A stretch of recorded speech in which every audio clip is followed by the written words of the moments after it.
नमस्कार, मेरा नाम अभिषेक जोशी है। एटीएन उदयपुर न्यूज़ में पिछले 2 साल से मैं काम कर रहा हूँ। कहते हैं हौसलों के तरकश में कोशिशों के तीर हमेशा जिंदा रखो। समझना, कहते हैं हौसलों के तरकश में कोशिशों के तीर हमेशा जिंदा रखो। चाहे जिंदगी में सब कुछ हार जाओ, लेकिन फिर से जीतने की उम्मीद जिंदा रखो। आज पालने हिंदाऊ मारा पूत रे, काले बनजे बेटा देश रो सपूत रे। जट मोटो वेजा लाल खाएगी ने बाटी रे, भणवा जावेला मदरसा लेने नवी पाटी रे। वटे स्कूल माए देगा कूका, मास्टर साहब बोका थने अखर गोका गोका नींव झम्मारारी भरजे तू मजबूत रे, काले बनजे बेटा देश रो सपूत रे। मतलब बड़ा गर्व का विषय है कि हम मेवाड़ में जन्मे हैं। मेवाड़ में जन्म लेके मैं अपने आप को सौभाग्यशाली मानता हूँ, क्योंकि यहाँ की जो गौरव गाथाएं हैं उन्हें सुनकर जिस तरह से रोंगटे मेरे खड़े हो जाते हैं, हो सकता है आप लोगों के भी खड़े हो जाते हों। और उसी तरह से ये गौरव गाथाएं मेवाड़ में क्यों हुई, उसका ये जीता जागता उदाहरण इस तरह की कविताएं, इस तरह के गीत जो हमारे मेवाड़ में आडावल के बीच में हमेशा गूंजते रहते हैं। यह सच में मेवाड़ के इतिहास को गौरवान्वित करने वाले हैं और मुझे बड़ा फक्र होता है कि मैंने मेवाड़ में जन्म लिया है। नमस्कार, मेरा नाम अभिषेक जोशी है। एटीएन उदयपुर न्यूज़ में पिछले 2 साल से मैं काम कर रहा हूँ और बेसिकली मेरा जो जन्म है वह उदयपुर का ही है। उदयपुर की जो अंदरूनी शहर जिसको कहा जाता है घंटाघर, मेरा जन्म हुआ था। उसके बाद पिछले 10 साल से सब सिटी सेंटर सेक्टर 8 में हमने अपना एक मकान बनाया और अब वहाँ पर रह रहे हैं। क्योंकि मेरा जन्म शहर के अंदरूनी इलाके में हुआ है। घंटाघर, भटियानी चौहट्टा, जगदीश चौक, घनघोर घाट, ये सभी जो एरिया हैं जिसको देश दुनिया में पहचाना जाता है और जो पर्यटक यहाँ पर आते हैं, जो विदेशी सैलानी भी यहाँ पर आते हैं, वो इन्हीं चीज़ों को देखने आते हैं। क्योंकि यहाँ की खूबसूरती इतनी अप्रतिम है कि इसे शब्दों में बयां करना शायद संभव नहीं होगा। मेरे जीवन के, मेरे बचपन के ये जो तमाम पार्ट हैं, ये मेरे मतलब ज़िंदगी के अहम हिस्सा रहे हैं मेरे बचपन का। और मेरे बचपन की अगर कुछ यादें आपसे शेयर करूं तो सबसे पहली बात ये कि जब हम छोटे थे तब टायर चलाते थे, लट्टू से खेलते थे, लेकिन जैसे जैसे बड़े हुए साइकिलिंग करना सीखे। बचपन में जब साइकिलिंग शुरुआत की थी साइकिलिंग की, तब क्योंकि मेरा जो दादी जी का घर था वह मोती चौट्टा था, घंटाघर था, और मेरा जो नाना जी का मकान है, जो मेरे नानी जी का मकान था, वो भटियानी चौट्टा था। तो मुझे मोती चौट्टा से यानी घंटाघर से और भटियानी चौट्टा जाना होता था। तो हम साइकिलिंग करते थे। लाइसेंस हमारा बना नहीं था, उम्र छोटी थी, तो हम क्या करते थे, जगदीश चौक होके नहीं जाते थे। जगदीश चौक में पुलिस वाले खड़े रहते थे, तो पुलिस वालों का एक जो डर था उस वजह से कसारों की होल से हम लोग निकलते थे, ताकि वहाँ कोई पुलिस वाला नहीं होता था। गली गांचों में होकर मतलब दादी जी के घर से नानी जी के घर जाने की एक परंपरा सी बन गई थी। लेकिन जब थोड़ा बड़ा हुआ, बड़े होने के बाद भी साइकिल से मोटरसाइकिल पर आया, और मोटरसाइकिल के बाद यह है कि छोटी उम्र ही मैंने कार चलाना सीख लिया था। सबसे बड़ा एक इंसिडेंस मेरे साथ ये हुआ था कि जब नया नया कार चलाना सीखा था तो रूटीन तो वही था आने का जाने का, तो कार लेके कसारे खोल में घुस गया। अब भाई कसारे खोल में घुस गया, वहाँ जीवन में कभी किसी ने कार नहीं चलाई होगी। मैंने मेरे बचपन में जब से कार की सीट पर बैठा तब सबसे पहले ही मैं उस गली में घुसा, लेकिन फिर भी उस गली को मैंने पार करके मैंने उसको क्रॉस कर ली और मैं एक जगह से दूसरी जगह पहुंच गया। लेकिन उसके बाद तौबा कर ली कि कभी गली में कार नहीं चलाऊंगा। और दूसरी बात, घनघोर घाट जो इतना साफ सुथरा कांच के माफिक ऐसा पानी हुआ करता था वहाँ पर, क्योंकि हम लोग घनघोर घाट जाते थे, घनघोर घाट जाके और एकलिंगनाथ का जयकारा लगाते थे और कूद जाते थे पानी में। और यकीन मानना, इतना साफ सुथरा और कांच के माफिक पानी हुआ करता था कि 10-10 फीट तक भी अंदर हमको कहीं गंदगी का एक कतरा नज़र नहीं आता था। लेकिन आज मैं अपने प्रोफेशन से एक पत्रकार हूँ, एक रिपोर्टर हूँ, इसलिए इस दर्द को महसूस करता हूँ और आप लोगों के साथ शेयर कर रहा हूँ।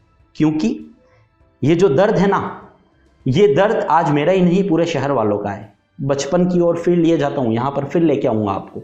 इसी इंटरव्यू में अंत तक आप देखेंगे, आपको इस मर्म को फिर से समझाऊंगा। इतना अच्छा पानी, साफ सुथरा पानी, यकीन मानना घर पे नहीं जाते थे, वहाँ नहाने जाते थे ना, वहीं से धोबा भर के पानी भी पी लेते थे। लेकिन आज वो पानी सिर्फ सीवरेज का पानी है, नहाने योग्य तो छोड़ो, पीने योग्य नहीं रहा। ये तकलीफ बचपन की याद के साथ आज तक जुड़ी हुई है। कहते हैं हौसलों के तरकश में कोशिशों के तीर हमेशा जिंदा रखो। समझना, कहते हैं हौसलों के तरकश में कोशिशों के तीर हमेशा जिंदा रखो। चाहे जिंदगी में सब कुछ हार जाओ, लेकिन फिर से जीतने की उम्मीद जिंदा रखो। बस इसी वजह से जीतने की जो उम्मीद है यह बचपन से मेरे अंदर जिंदा है, आज तक जिंदा है। लड़ता हूं, झगड़ता हूं, लेकिन जीत के बताता हूं।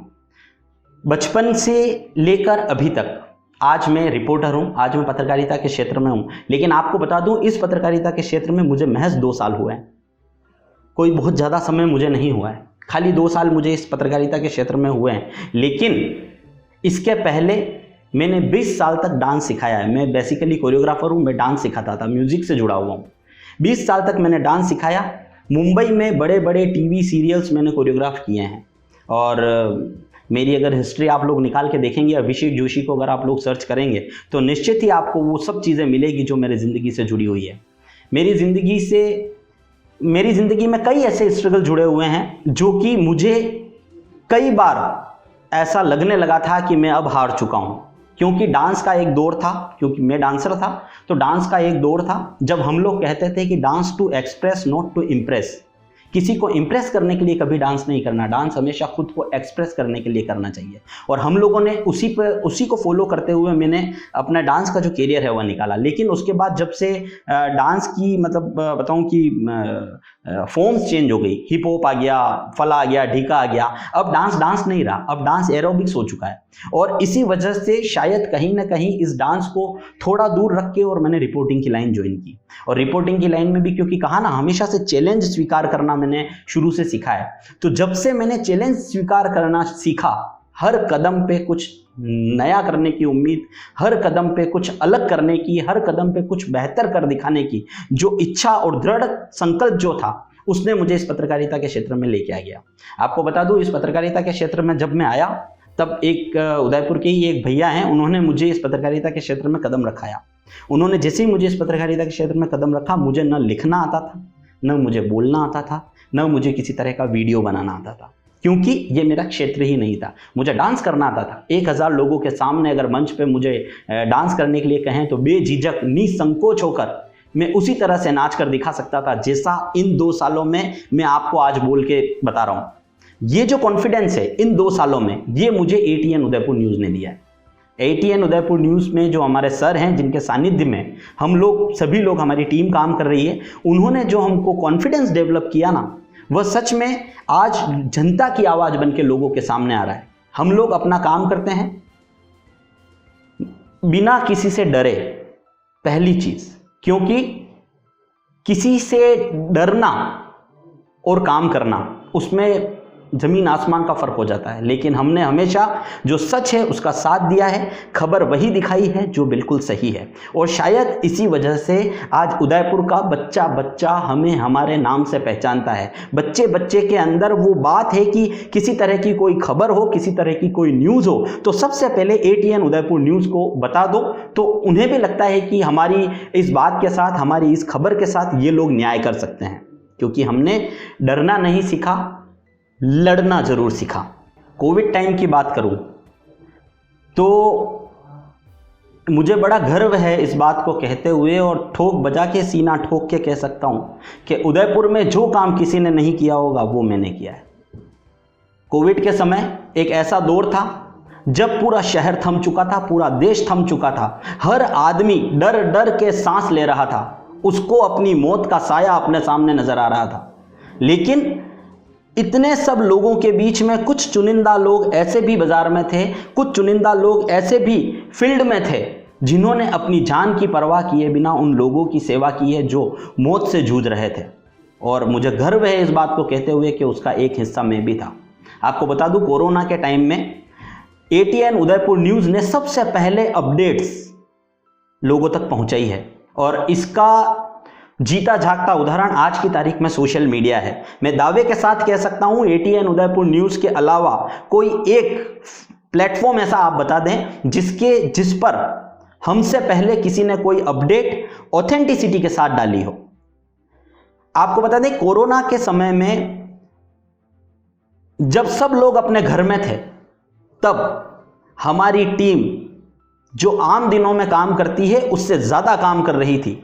बल्कि चौराहों पर, गली मोहल्लों चौराहों में जो पुलिस वाले खड़े थे ना, उन्हें भी हम लोगों ने चाय पिलाई है, उन्हें भी हम लोगों ने बिस्किट खिलाए। और हमने ही नहीं खिलाए, मेरी बच्ची ने भी चौराहों पर खड़े रहने वाले पुलिस कर्मियों को, जब बरसात आई थी तब उनको घर से पकोड़े बना के ले जाके खिलाए हैं।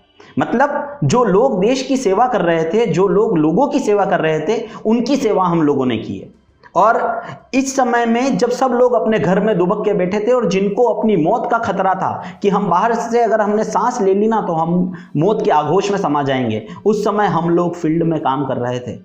जितना समय हम आम दिनों में काम करते हैं उससे ज़्यादा समय हमने कोविड काल में सड़कों पर गुजारा है। और यही नहीं, मैं अपनी बात करूं, अगर आप मेरी स्टोरी देख रहे हैं, अभिषेक जोशी की स्टोरी देख रहे हैं, तो आप लोगों को यह बात जानना बहुत ज़रूरी है कि कोविड के समय जब शाम को 6 बजे मैं मेरे ऑफिस से फ्री होता था, उसके बाद मैं घर नहीं जाता था।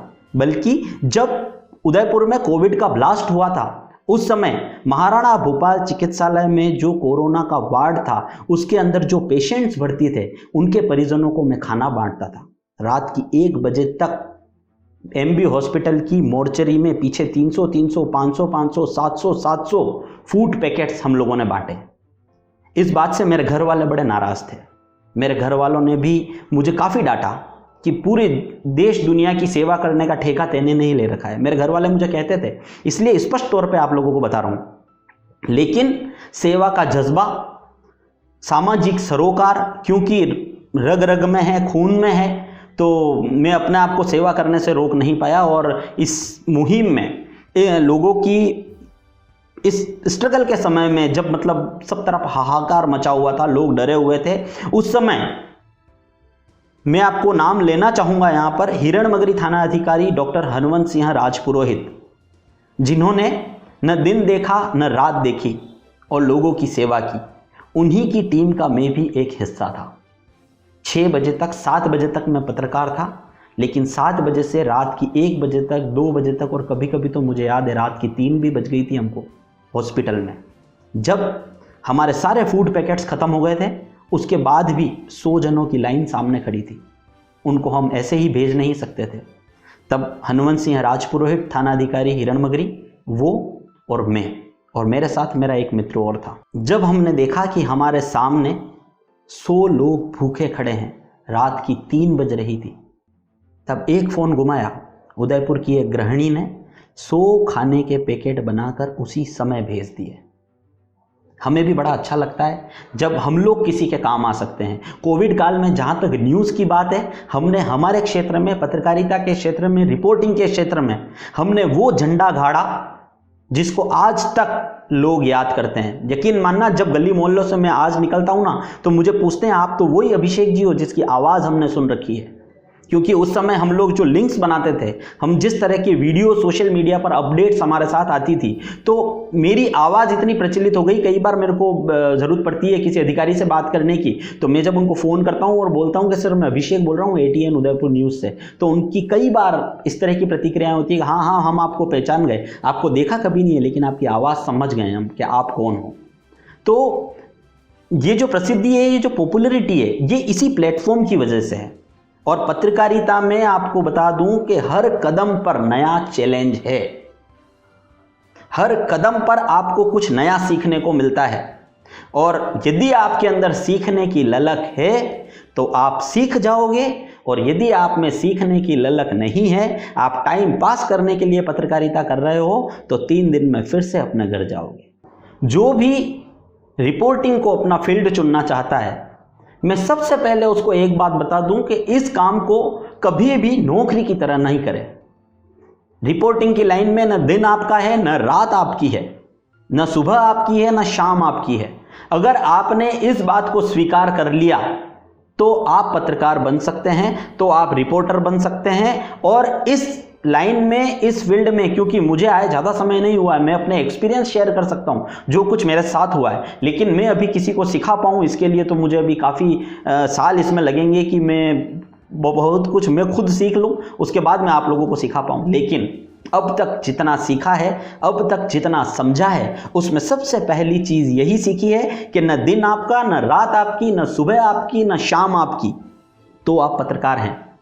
और जो लोग नए इसमें आना चाहते हैं वो इसी भावना के साथ अगर इसके अंदर आएंगे तो ज़रूर सफल होंगे। अगर इसको नौकरी की तरह से करेंगे कि 10 बजे निकलना है, शाम को 5 बजे घर पे जाना है, 5 खबर करनी है, मुझे मेरे डेस्क पे दे देनी है, अब डेस्क वाले जाने और उनका काम जाने, 4 लाइन की हमने स्क्रिप्ट लिख दी, एक वीडियो बना कर दे दी, वो वीडियो किस तरह से लगी, उस आपकी स्क्रिप्टिंग पर कौन से विजुअल्स किसी एडिटर ने चढ़ाए, इससे यदि आपको कोई मतलब नहीं है तो अभी तक भी आप अधूरे हैं। मैं तो यह कहना चाहता हूं आपसे। जिंदगी में अगर आदर्श की बात करते हैं, अगर इंस्पिरेशन की बात करते हैं, तो सबसे बड़ा इंस्पिरेशन जो है वह आपकी आत्मशक्ति है, वो आपका आत्मबल है। और उस आत्मबल को बनाए रखने के लिए अटूट आस्था, अटूट श्रद्धा ऊपर वाले के लिए अगर आपके दिल में है तो आपके सामने कोई भी चुनौती आकर खड़ी नहीं रह सकती। यकीन मानो, किसी पे भी भरोसा करने से पहले सबसे पहले खुद पे भरोसा कर लो। जिस दिन आप अपने आप पर भरोसा कर लोगे, जिस दिन आप खुद पर जीत जाओगे, उस दिन आपको दुनिया जीतने से कोई नहीं रोक सकता। और मेरे फील्ड में, मेरे क्षेत्र में, क्योंकि आज तक मैंने कभी किसी पे भरोसा नहीं किया है, मैंने सिर्फ अपने आप पर भरोसा रखा है, खुद पर भरोसा है। जो काम करता हूं ईमानदारी से करता हूं और किसी भी परिस्थिति में कैसा भी क्षण मेरे सामने हो, कभी अपने ईमान को नहीं बेचा। जब तक ईमान जिंदा है, जब तक ईमानदारी जिंदा है, तब तक मैं जिंदा हूं, और जब तक मैं जिंदा हूं तब तक मेरा काम जिंदा है। मेरे पत्रकारिता के क्षेत्र में अगर मैं बात करूं तो हमारे जो सर हैं मनु राव, ये मेरे सच में इस फील्ड के एक ऐसे आदर्श पर्सन हैं जिन्हें देखकर, जिन्हें सुनकर, उनके लिखे हुए एक एक शब्द को समझकर मैं कई बातें सीख जाता हूं। कहते हैं ना, घाघर में सागर समाता है। बस उसी तरह से पत्रकारिता के क्षेत्र में जब आप लिखने बैठते हो तो एक एक शब्द में इतनी गहराई होनी चाहिए कि वो आगे वालों के दिलों तक टच कर जाए, आगे वाले को वो बात समझा जाए। आपका एक शब्द, ये गहराई जिस दिन आप सीख जाओगे, उस दिन आपको लिखने में भी आसानी हो जाएगी, अपनी बात लोगों तक पहुंचाने में भी आसानी हो जाएगी। और ये सारी चीज़ मैंने मेरे सर से सीखी। आपको मैंने बताया था कि मैं अपने जीवन में डांसर रहा हूं, और मेरे जीवन का एक पहलू आप लोगों के साथ फिर से शेयर कर लेता हूं।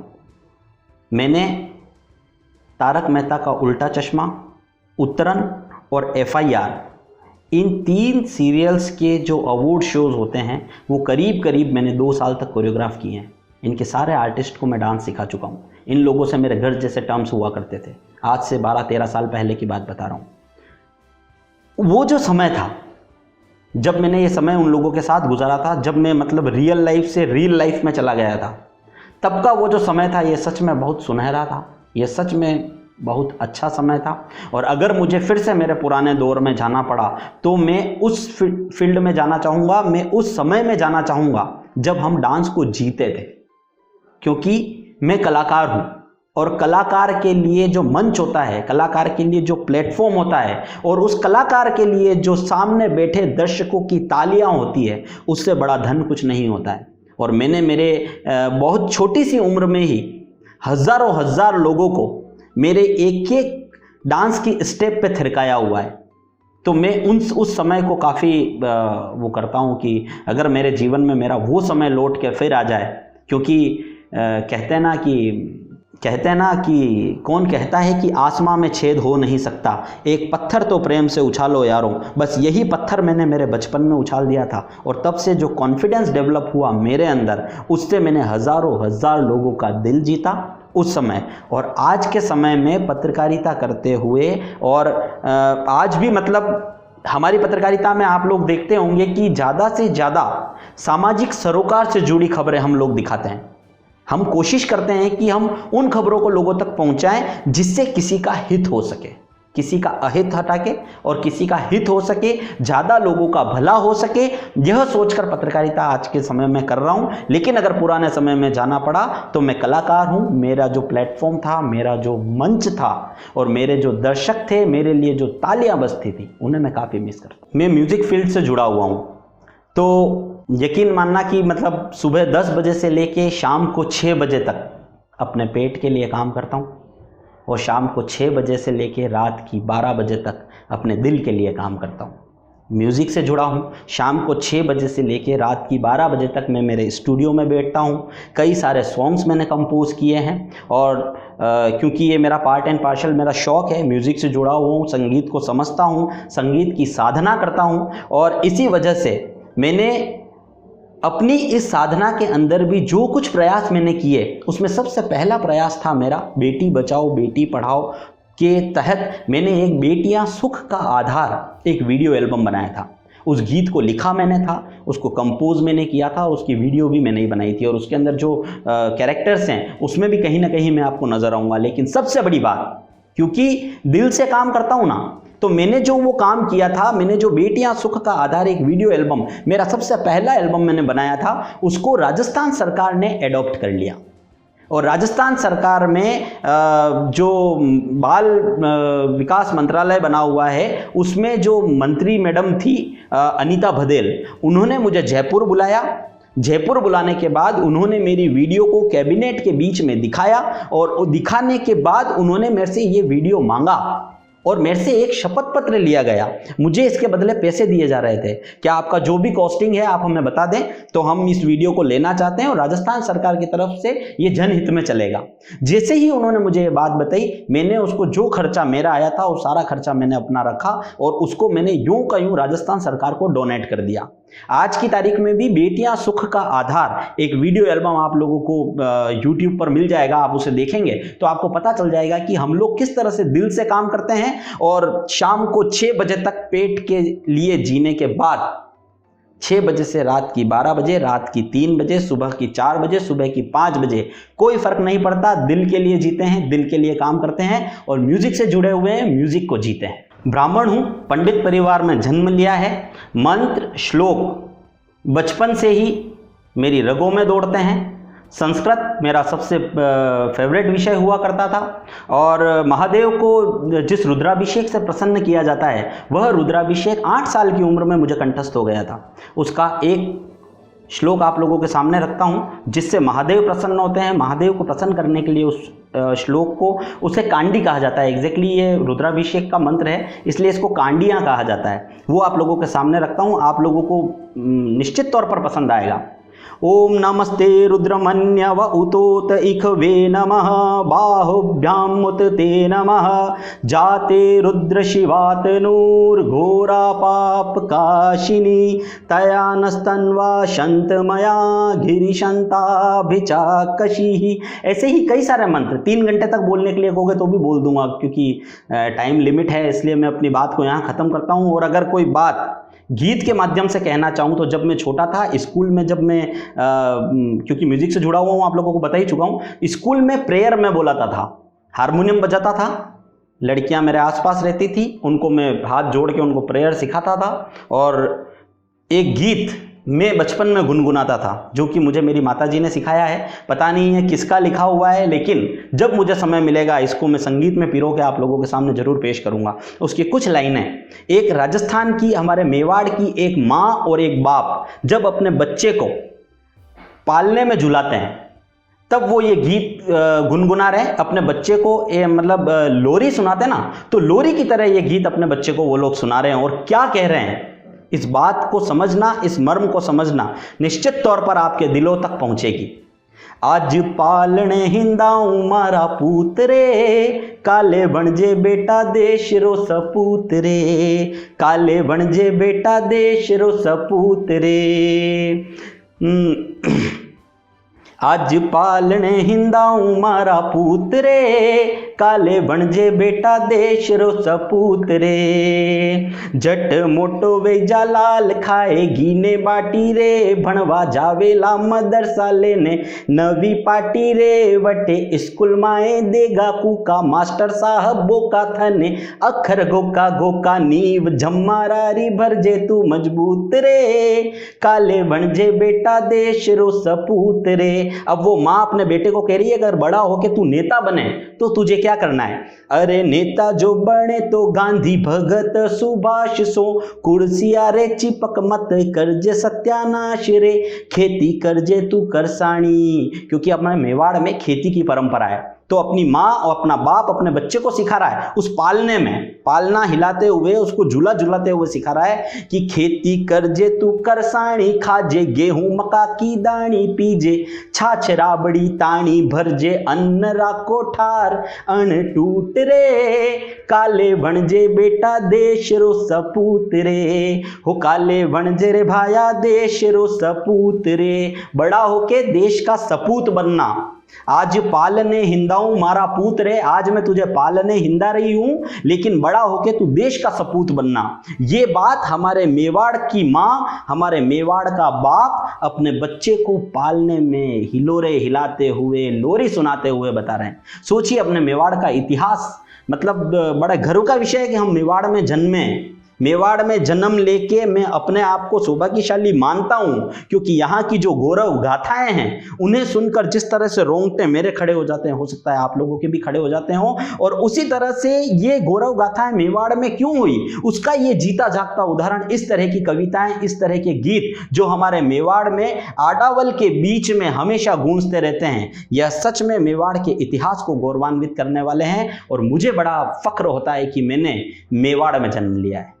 पत्रकार हूँ, बोलने में बहुत देर बोल सकता हूँ और मंत्रों का ज्ञाता भी हूँ, रुद्राभिषेक कंठस्थ है, 3 घंटे तक बोल सकता हूँ। साहित्य से जुड़ा हुआ हूँ, कई सारी गीत कविताएं सुना सकता हूँ। म्यूज़िक से जुड़ा हुआ हूँ, बहुत सारे गाने सुना सकता हूँ। और मेरी वीडियो को इतनी देर तक आप लोगों ने देखा, मेरी बात आप लोगों ने समझी, इसके लिए आप लोगों का शुक्रिया अदा करता हूँ। और इसी तरह की कई सारी मोटिवेशनल वीडियोज़, इस तरह की कई सारी बातें, इस तरह के कई सारे अलग अलग सेक्टर्स के लोगों की बातें आप लोगों तक पहुंचाने का यह जो प्रयास वर्क मोब कर रहा है, उसको भी मैं धन्यवाद देता हूं। और इस तरह की वीडियो और भी अगर आप देखना चाहें तो अभी डाउनलोड करें वर्क मोब को। तो दोस्तों, ये थी कहानी उदयपुर में ही रहने वाले अभिषेक जोशी की, जो ATN उदयपुर न्यूज में एक रिपोर्टर है, साथ ही साथ डांस की दुनिया में भी अपना नाम कमा चुके हैं।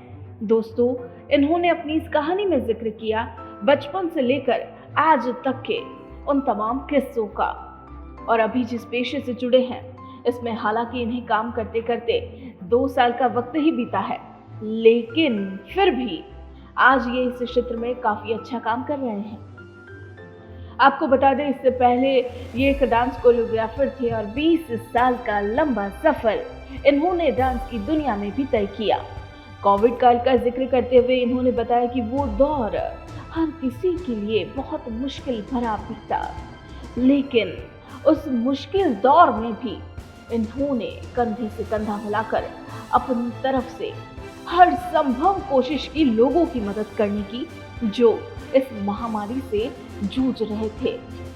न्यूज चैनल पर अपनी नौकरी पूरी करने के बाद शाम से लेकर रात को 3-3 बजे तक ये MB हॉस्पिटल में जाकर अब उन सभी कोविड परिवारों को फूड के पैकेट वितरित किया करते थे और अपनी ओर से हर संभव मदद करते थे। आज मन में एक सुकून है, एक संतोष है कि इन्होंने ऐसे कई परिवारों को उस वक्त भोजन पानी उपलब्ध कराया ताकि कोई भी भूखा ना सोए।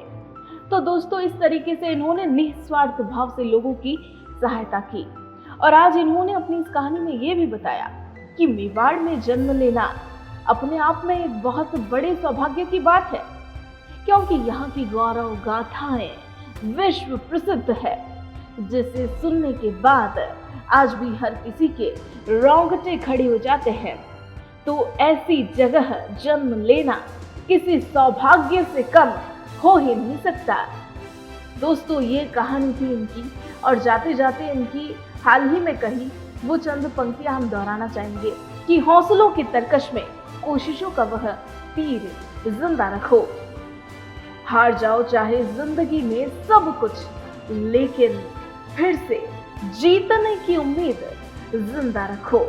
जी हाँ दोस्तों, हमेशा उम्मीद जिंदा रखें और उसी उम्मीद के सहारे आगे बढ़ते चले जाएं।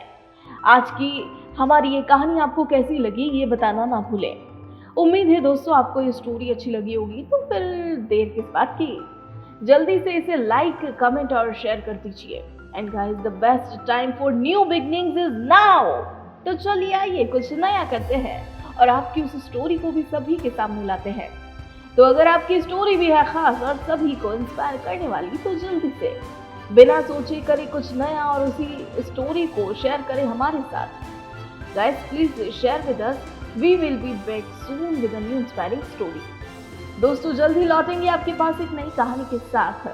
तब तक के लिए stay tuned with us and keep watching our inspiring stories. Let's inspire together. We can, India can.